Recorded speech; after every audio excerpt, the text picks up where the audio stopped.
Hi guys, welcome to another edition of the Incredible Hulk podcast. My guests today are Graham. How are you there? How are you doing, mate? And Phil. How are you doing, Phil? Welcome back. Absolutely good. I'm absolutely good. The trial of the Incredible Hulk. Of which there was no trial. False advertising, goddammit. It was only a dream. Yeah. It was directed by, not only starring Bill Bixby, was directed by him too, which is great. So he was wearing many caps on this. Also introduces another Marvel hero called Daredevil. Yes, indeed. Played by Rex Smith in this. And the idea being that this was going to be a potential backdoor pilot for a Daredevil series, which never happened. So this was kind of like his introductory story, really. Of course, Lou Ferrigno, the Hulk again, and John Rhys Davies as Kingpin Fisk. Awesome Fisk. That's right. Fat Rufus for Bill and Ted. So here we go. Straight into it. We've got a voiceover from Bill here, which is kind of harking back to the original series, like saying, you know, in each of us there dwells a mighty beast made of rage. And he's digging the trenches, it seems, or something, doing some digging work, manual labour work. He's sporting a rather lovely beard. Rocking the beard, yeah. Beard, and that comes into an interesting thing later on about the beard. We'll get onto that. Why it sort of appears and then miraculously disappears. Yes, it does. It was almost as if David Banner was playing the part of Grizzly Adams at the beginning of this movie. So anyway, he's digging away, and of course we get the old cliche bully who decides to, you know, pick on David and push him into this like little lake or something. A ditch kind of lake. Yeah, with water. And you could almost see David wanting to let rip with his shovel and whack this guy, but he stops himself. That's an interesting point, though, because you don't really often see him trying to. I don't often see him trying to control the monster within. And this time, he's actively trying not to turn that way when he gets provoked by various situations. But he's pissed with this guy. He wants to let go, but he has to stop himself. Yeah. What you've got to remember is this is like several years after the events of season 5, probably the TV show. So he's got a wee bit more control, you'd reckon, in terms of his anger management issues. Maybe not all the time, but sometimes. Yeah, sometimes it's just unavoidable. But yeah, in that situation, it probably could handle it better, you know. Anyway, of course, he realizes now that, you know, this guy's going to be bothered. There's every chance that this guy may cause a Hulk out at some point. So he has to move on, quit the job. So he hands his cards in, basically, and he heads for the big city. Which is miraculously down the road. Which is Vancouver. Vancouver, which is supposed to be Hell's Kitchen. It's not what hell. Nice looking city. So there they are in Vancouver, which is doubling for some part of America. What part do you think it's meant to be? Is it meant to be Hell's Kitchen, New York. New York. It's meant to be New York, right? Okay. And then we get the regular Joe Harnell theme music as David walks off. All that stuff. Speaking of the music, I did like the incidental music that started off the actual episode.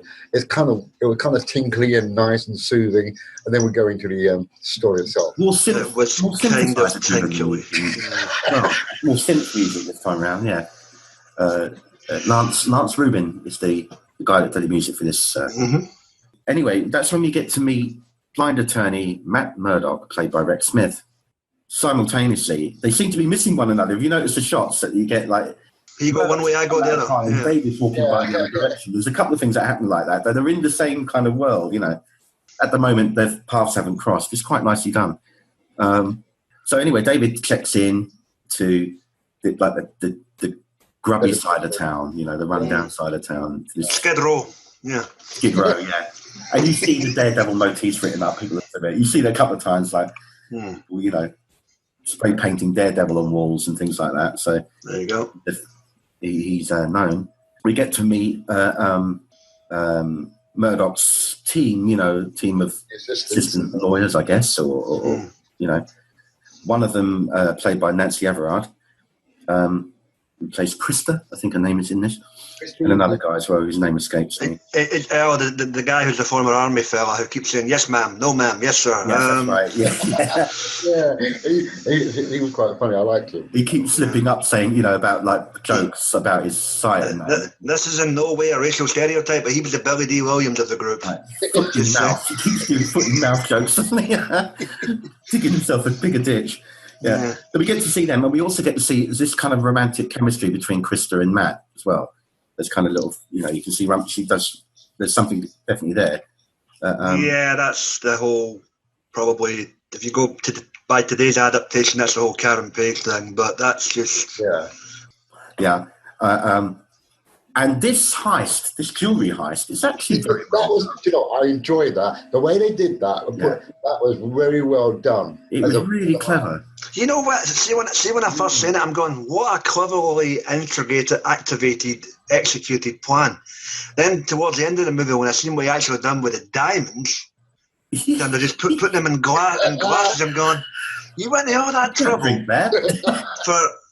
to give some guys some drinks that they couldn't drink. And have some diamonds, Yeah, there you go. Probably assuming he's going to make that back like quadruple in revenue, that doesn't go right. But anyway, the heist is very well staged and hats off to Bill. He did some great directing in these scenes. It's very well put together. And it's not just the heist with the guys in the actual jewellery store. It's everybody involved when they come out. You got the woman trying to divert. Look at the car. She comes in later on. She's a nurse, like you see later on in it. You've got the other guy coming along and she drops the thing in his bag and he walks off. It's so slick. Yeah. So slick. It would prove to you how many people are on the take here in this city. What the hell? It's a big team. Big team operation. Anyway, so they get away with loads of diamonds. They blow the safes and John Rhys Davies is a very happy fella. Yeah.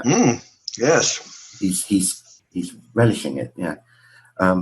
Meanwhile, in the train subway, Banner, and again, we see another character who comes into it, the woman standing on the same platform, Ellie Mendez. These two robbers, these two thug guys, just, dashing down to the subway, through the doors before it shuts and goes off. Were they two given, what was their name, do you remember? Because the blonde one was like, I'm pointing at her dick. Oh, yeah. It was.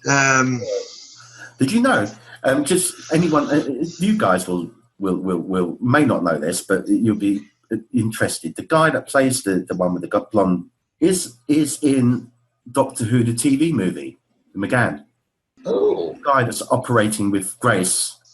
Is he one of the surgeons on McCoy? Okay, all right, yeah. Oh. He's there with Amazing Grace, he says. Do you remember that?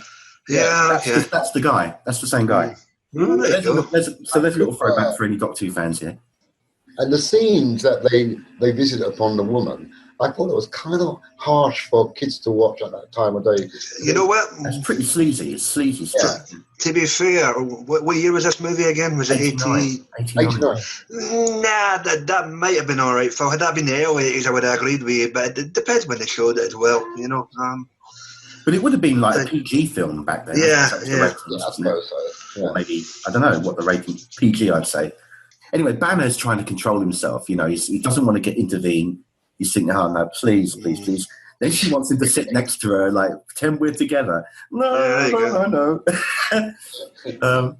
But eventually he has to defend her. He says, leave her alone. Yep. Fight breaks out. They sling him over the seat. So he obviously has to be hidden every time he hulks out. And this is the bit we were talking about the beard. When he comes, it turns into Lou, no beard. Yeah, here. Yeah. Business. How the fuck did that happen? Yeah. Hulk, no like beard. The Hulk with a beard. That would have been something else, wouldn't it? Someone should do a meme of that and have the beard on the Hulk. I'm just curious what it was. It's probably, looking for Edward's I'm not wearing that. No. Yeah. That's going too far. I'm kind of wondering, did they use an actual underground station to film those segments? It certainly looked like it, didn't it? That was a real train going through there. But the Hulk was always smashing those doors apart. They must have had to replace the real doors to put those kind of doors in. Oh yeah, they would have took them off and put fake ones on, I guess. Yeah. They would have cornered after station. The train stopped to film that scene for a couple of hours, then just But anyway, that's a good bit. So he throws the guy straight out. Accidentally, in the struggle, one of the bad guys shoots a bystander. Shoots through the window, and then the guy. That's right. Yeah. And this guy goes down. And the lovely bit here of bad makeup, where Lou's running off, and you can see the side of the wig flapping like that. But the glue didn't stick properly. He's kind of like, oh God, man, continuity errors there. Anyway, the cops come, give chase. This time, enough time for him to change back to Banner, and he gets arrested. He's naked. He's half naked, yeah. Yeah, half naked. So that kind of that's building the story now. The story strands are coming in. That's the setup done. That's the setup now for him to be locked up for a while, and for Matt to come in to represent him as his lawyer. Yeah. Yep. Counsel. Yeah. Lawyer, counsel, whatever they call it. Yeah. So which indeed he does, and he goes to question David at the about it all. Now Ellie maintains that at this point that David was responsible. For the carnage. Which is not true. At this point, before we get to the hospital scenes, I just have to say a special shout out to this movie's very own Nurse Ratchet. I don't know what her name was, but she was a cow, man. Yeah. And she made a shocking end. Yeah. It was electrifying. It's not often you see women getting beaten up like that, and it was like, wow, she's getting slaughtered. And she was right. The old lady earlier on going, look at the car. She played that part as well. That was her with all built, incognito. Yeah. Okay. So they're all in on it, Anyway, so Ellie, of course, it's obviously you can tell this woman, that this nurse is silencing. She's a bitch. Yeah. Silencing Ellie, telling her to lie and all that. She won't leave the room when he goes, can we have a moment on her own? No. She likes to have company. So there's misery. Yeah. But what's good about this is that he's got, obviously, because he's got these special powers, he can hear really well. Yeah. And he overhears her taking his calling card away and ringing up, the phone call. Yeah. And all that. So he's onto it. So the nurse alerts Edgar, and Edgar is the guy that's like... Oh, poor Edgar. It's better fault for Edgar. He had a wee bit of compassion in this movie. He did turn out to be a goody in the end. I saw that coming. I saw that coming. Yeah. I knew that was how it's going to turn out with him. I thought he's going to be the little knight in shining armor. General wee dog's body whose loyalty is master, but at the same time he's got a heart of gold. What the hell, man? He held the torch for Ellie, didn't he? Yeah, so Matt arrives and he's questioning Ellie, and she's again, sticking to her story that David is responsible for all this. So that night, because he's onto it because he's overheard that nurse talking. So that night, she's a right violent one, isn't she? Yeah. Oh yeah. She's whipping that old scalpel out, wherever it is, and she's trying to bump off Ellie. Mm-hmm. But of course, Daredevil comes in and saves the day. Was it not a syringe? But so that's really cool. Basically, they go to the. Just know the part where Fisk alerts to Edgar that he needs Banner taken out in the actual prison. That's right. Yeah, that's right. We're moving on to the prison scenes, aren't we? Yeah. He wants Ellie kidnapped. He wants David dead. Yeah, that's right. Yeah. This is a really interesting scene in the prison. Look how many people are in it, in every cell, passing the phone knife along. Is it like a spike or something through the bars? It's really well timed as well, because he's just about to stick the guy above him on the bunk. He's just about to stick into him, and he gets Banner, whatever his name is in it, calls him out, and it's just right on time. Just right on the button, man. And this guy's like nervous wreck, sweating. And it's at this point where we meet the Commissioner Gordon-esque type character of the city. He was kind of, one of the two, but what was his name? Natalie. What was the chief's name again? Tindelli. Yeah. Officer Daly. Yeah. And a little side note about this guy, the actor that played Tindelli, was actually in an episode of the Hulk TV series in a story called Brainchild as well. Okay. So anyway, yeah, he turns out to be a good guy, this Tindelli, because what he's trying to do with David, he gets David quietly on his own. He's trying to get him to tell the truth so that in a way he can get him out of there or whatever, you know. Yeah. He seems like more of a decent cop than he was saying, like there's disease in this town. A lot of cops are really, you know, bent and crooked cops, road Crooked cops. guy, yeah. Which makes the question that when he was doing that press release and saying all that about against the police corruption and everything else that goes with it, you would have thought he would have been bumped up along the way. That was 10 years prior though, when Murdoch first came to town, wasn't it? Was it? Yeah, that was that. Yeah. That was a re. That was a flashback thing, didn't they? Yeah. Okay, fair enough. Of how he, because he's saying like we need a kind of daredevil guy. We need someone to clear up the streets. Understood. You're right. And You're right. Murdoch's eavesdropping this, and you think, all right, I think I'll try and do something.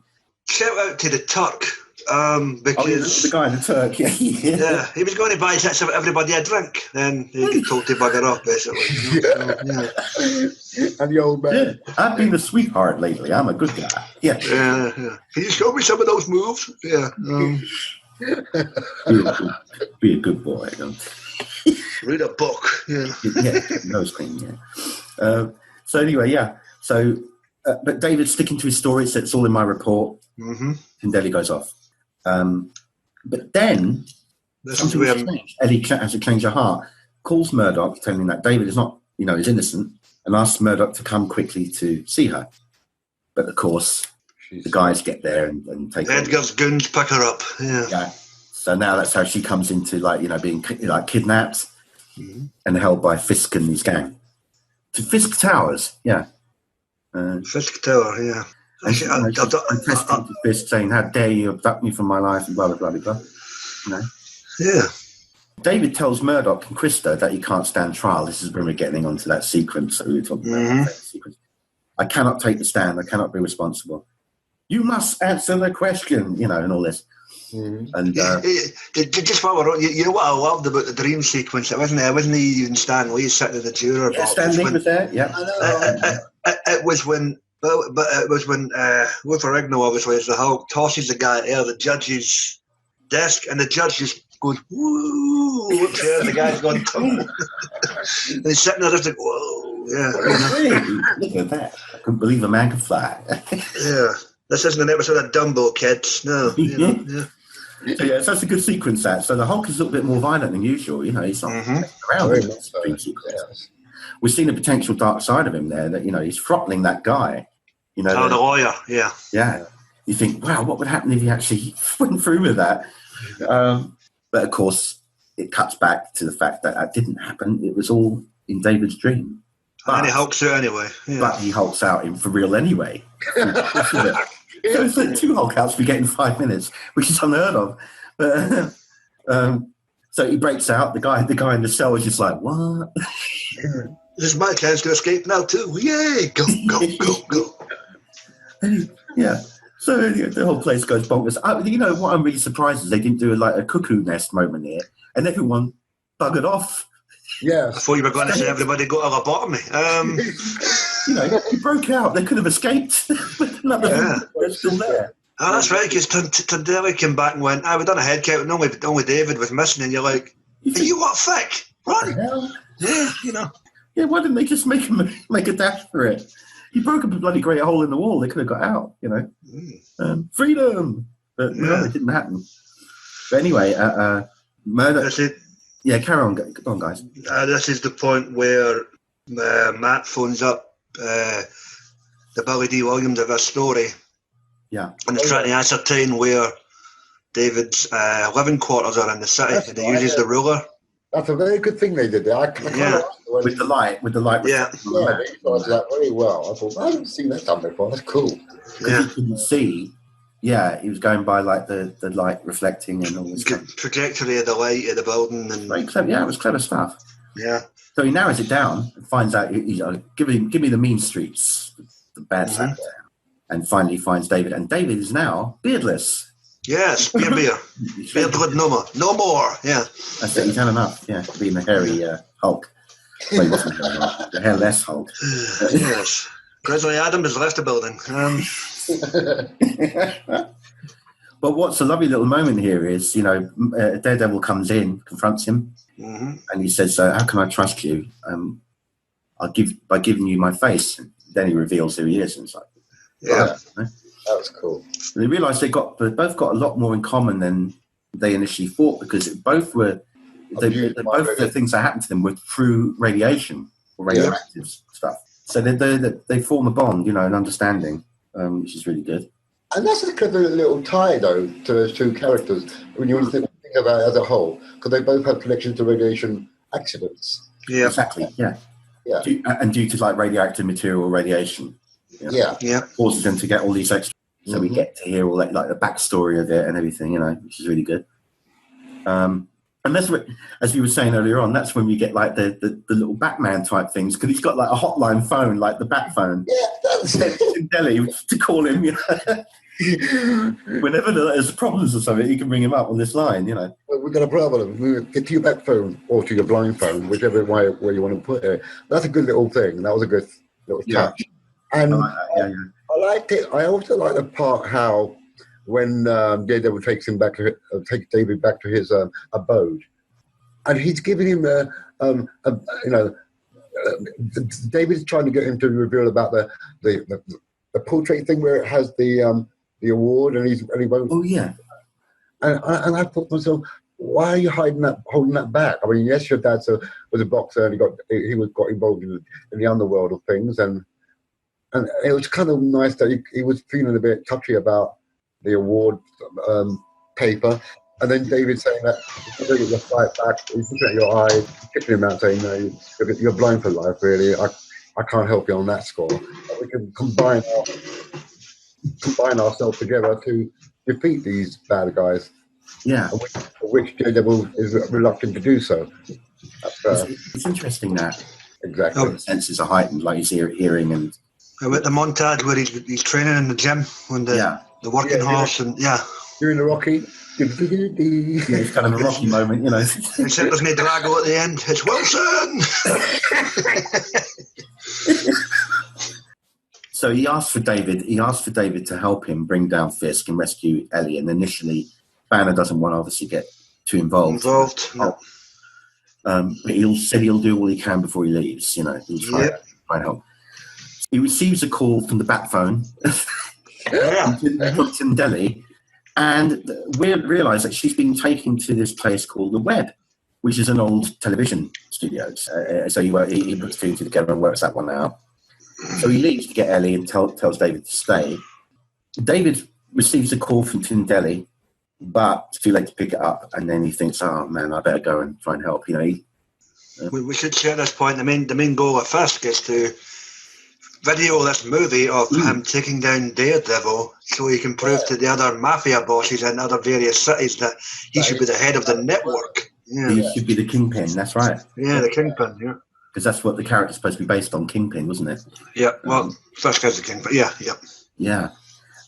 So that's right. Yeah. So that's so he sets it up like a movie. He says you're going to play this role, and to the girl that you're going to be great in this film, and you'll play your part well. And so they've lured Daredevil there. They knew that he was going to come and try and get her out. So he's walking into a trap, and lights, camera, sound, and of course the sound that really affects Daredevil really bad. It's like he's weakened, and the guys start beating the hell out of him. And I love the choreography of how they were beating the poo-poo out of him. It was just so namby-pamby to a certain level, but it was cheesy but believable enough, basically, for its time period.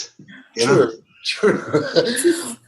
Banner arrives, can't get in the door, it's locked, and sees what's happening, and he hulks out. And he gets caught on camera as well. And the interesting thing about this is when Fisk goes to make his movie at the end of it all, he's not giving a flying hoot about who this big green thing is. He's just more interested in his movie. And that's right. If I was a mafia boss, would I not be like, can we capture that thing and maybe use it to our advantage somehow? No, he's not giving a flying hoot, is he? No. You think the guys would question it, think, what the hell's that thing there? But they didn't. Yeah, it's really kind of strange. But I thought he cut it to the point where you don't see the whole company. You hear it. No, he did. You hear him growling, I think, but he goes and stop there. Yeah, you don't. I don't think you'd see the Hulk on the film then. It doesn't go very well, but again, Fisk manages to escape, and they get Ellie out of there as well. So the Hulk's left with Murdoch, who's in a really bad shape, and although somehow he can seem to heal within the space of 2 days. Just saying. Yeah. So he's got some good. He's got the old regeneration quality as well. Like he's got the Wolverine shit, I think, in him as well. Yeah. But anyway, and he witnesses the Hulk changing back to Banner by feeling his face. He knows. So now he's got to get back in shape because he's a bit battered. Yeah, and he does. He gets his strength back after a lot of cajoling from David. Well, basically, what you have at that point is a reversal of roles where he's always his confidence. He's vulnerable. He's not psychologically, and it's the tables are turned. Now David's the one giving him the pep talk about the same shit he was giving David for earlier in the movie. Exactly. Yeah. Interesting role reversal. Yeah, you're right. Role reversal. The climax of the movie essentially is when the Diamond Alliance arrive to pick up their diamonds for the earlier jewellery heist and their champagne glasses. Yes. And witness this massive presentation. You type bastard. Yeah. Yeah. So, and this is all just because he wants to assure the guys that Daredevil is dead. He's done it off his own back, and it's like, yeah, the ego of him, yeah, egotistical. Although my apologies, a wee minor point we forgot to discuss before we get to this point was the fact that Fisk tells Edgar to go finish half Ella. Yes, that's right. And this is when Edgar proves his well, not before, push your foot in the boot a wee bit by coming up with some cock and bull story about if I send you a bottle of champagne and you looked up to me, well, God, I'm about to huddle. I don't think that's despicable. I wouldn't touch you with a barge pole, mate. You stopped his confidence a bit. She was only dolled up for my. And then that creepoid comes in again, the guy from the subway car, and tries to. Yes. Which is, He had his partner in crime down at the downstairs guarding the elevator.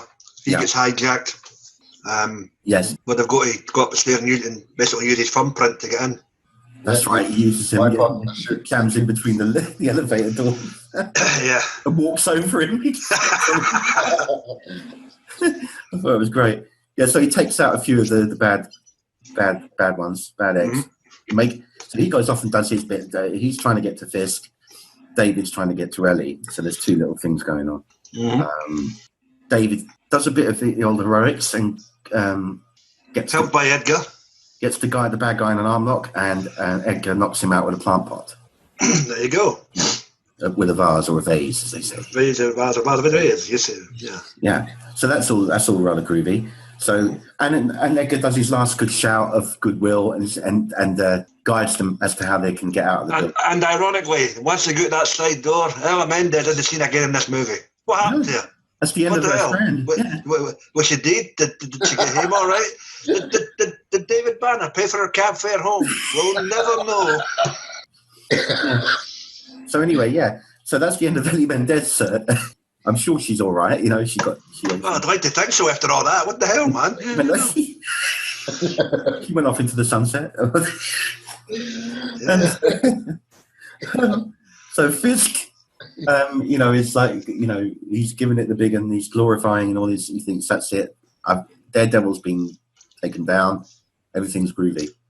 I loved it when it came through the video screen. He shouts, intermission. He smashes the garden, Yeah. But Fisk still gets away, the bugger, with Edgar. I assume this is what was... that strange rocket ship type... Well, you know what? It was ridiculous from the point of view that, he flew away into the sunset with his dog's body. But if what Frank was saying was true, it was crazy the way he escaped, but this was supposed to set up another series. So you assume he was supposed to be coming back. Yeah, obviously, it fell through, and the ending looks even more ridiculous because of that. So, So anyway, they fly off and disappear. So again, he's escaped for a new day and basically taken it. Yeah. You know what? It wasn't the fact that the thing was flying off. It's the way it was flying away. It was actually going through the building just to get, like it driving through roads. And you know what? See when you got the last shot. It's really bad green screen. And see when you got the last shot of it, if it wasn't a green screen and the way it took that last minute right turn, if that was a legit building, it would have run right through the bloody building. You know? Maybe it was like a half invisible ship or something. I don't know. It was a funny little. It was a pretty bad effect, but then again, you know, you got to bear in mind. It was a way age. What could you do? They didn't linger on it too long, thankfully. So basically, that was the trial of the Incredible Hulk, and that's been. Well, I done before David and Banner say their goodbye. David and Banner. David is Banner. Murdoch and Banner say their goodbyes. They say their goodbyes. Yeah. Yeah, I have a brother in the world now. This story is leading into the death of the Incredible Hulk because he mentions that he's headed to some institute. Radiation, you know, for like a new thing that's been. That's right. That was the trial of the Incredible Hulk, and it's been. And we stress again, there was no trial in this movie. Yes. False advertising. Yes. How dare they mislead Hulk people like this? Yeah. I was saying it was an enjoyable story. I really did like it. Yeah, it's been years since I've seen it, and I really enjoyed it. So, you know, it's probably the one that people like the most. I think out of the three, seems to be a big hit with people. That one, you know. But guys, thank you so much for joining me. It's been a hoot. Always a pleasure. Oh, I loved it. Thank you so much for listening as well. Take care. Thank you.